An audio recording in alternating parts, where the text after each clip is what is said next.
Exciting stuff is happening on the homestead today, y'all. 2 weeks ago, we got meat chickens in the mail from Murray McMurray Hatchery. Not sponsored by them, I just like using their products, and they're very great. So we ordered 16 Cornish Cross chickens, and we placed our order a little late into the season because it always creeps up on me, and I never remember to do it in like the springtime with everyone else, which means I get to move chickens in the heat of the summer. Today, those chicks are 2 weeks old, and we're going to be moving them out of their brooder box, and we're going to move them all the way over there. When you're moving your meat chickens, you want to do it on a day where it's actually pretty nice out, and you want it to be fairly warm. So if there's rain coming up in your schedule, you might want to keep them in the brooder box a day longer.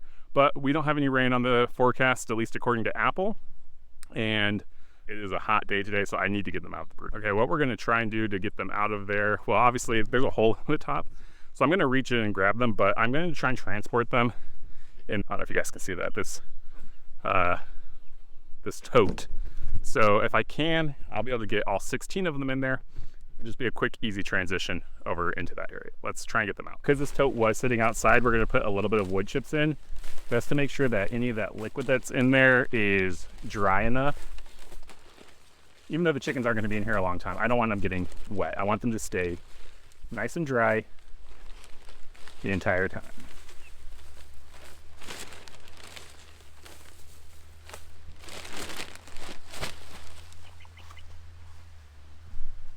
So this is what a Cornish Cross chicken looks like at 2 weeks old. They do have a majority of their feathers, their flight feathers. And yeah, this is a 2-week-old chicken. It's massive.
So with Cornish Cross, I don't really like them.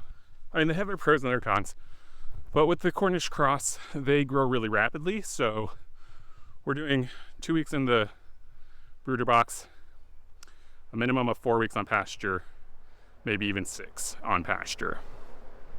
They are really good feed to weight converters. They put on weight faster than any other chickens, which is why they are used commercially for meat. Some of the cons, like they stink. The brooder box doesn't smell. We keep up with the wood chips, all of that, but they just smell. They're not my favorite because of the smell, how quickly they grow, things like that. But my family needs meat, and that's what we're gonna do. That's what they're there for. So let's grab their water and feed containers. We'll probably get them more food so that it's just stocked up. One of the things we do with their food is we do soak their feed. And soaking their feed, one, it makes the food more bioavailable for them.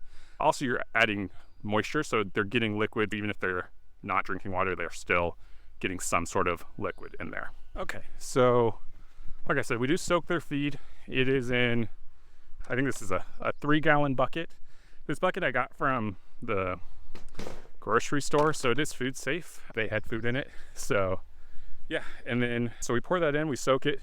Now, they are on a bit of a hill right now, so let me show you that. Like I said, they are on a hill, so you can see that the food is sort of like sloshing out a little bit, but they'll eat it. So no big deal. They also have all of the grass to eat as well. If you haven't ever had pasture-raised chicken before, it is more expensive at the grocery store. I think last year for our chicken, we netted out around $3.50 a pound, which is significantly cheaper from what you could buy in the grocery store for pastured poultry. And I was talking to my sister on Sunday, and she'd asked, like, does it actually taste any different? And it does. The area where we noticed it the most was actually in the wings and not in the breast or the thigh. The thigh was a little bit gamier, like, you know, because they actually used their thighs. The breast tasted like chicken. And the wings, though, those were the best wings we had ever had in our life.